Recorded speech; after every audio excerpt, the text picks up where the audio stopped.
ஒரு நாணயத்துக்கு இரு பக்கங்கள். ஒரு அழகான கிராமத்தில் ரவி, சுந்தர் என்ற இரு நண்பர்கள் வாழ்ந்து வந்தனர். அவர்கள் எப்போதும் சிறிய விஷயங்களுக்கு கூட சண்டையிடுவார்கள். யாராவது ஒரு கருத்து சொன்னால் ஒருவன் எதிர்த்து விடுவான். இப்படி இருவரும் ஒத்துழைக்காமல் தினமும் சண்டையிட்டுக் கொண்டிருந்தனர். ஒரு நாள் கிராமத்தின் மூதாட்டி இந்த நிலையை கவனித்தாள். அவள் இருவரையும் அழைத்து தனது கையில் இருந்த ஒரு நாணயத்தை காட்டினாள். இந்த நாணயத்தை பாருங்கள் என்று கூறி ஒரு புறத்தை முதலில் காட்டினாள். பின்னர் அதே நாணயத்தின் மறுபுறத்தையும் காட்டினாள். இது ஒரே நாணயம், ஆனால் இரண்டு பக்கங்கள் இருக்கின்றன.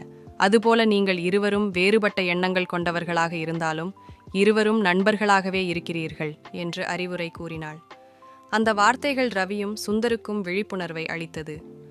அவர்கள் ஒருவருக்கொருவர் புன்னகையுடன் கை குலுக்கி இனி சண்டையில்லாமல் ஒற்றுமையுடன் வாழ வேண்டும் என்று முடிவு செய்தனர். பழமொழி: ஒரு நாணயத்துக்கு இரு பக்கங்கள். அர்த்தம்: வாழ்க்கையில் ஒரே உண்மைக்கு பல பார்வைகள் இருக்கும். கற்பனை: வேறுபாடுகளை மதித்து ஒற்றுமையுடன் வாழ வேண்டும். முருகப்பெருமானை நம்பினால் சேனலை லைக் செய்யவும், உங்கள் எண்ணங்களை கமெண்ட் செய்யவும், வீடியோவை பகிரவும் மற்றும் சேனலுக்கு குழு சேரவும்.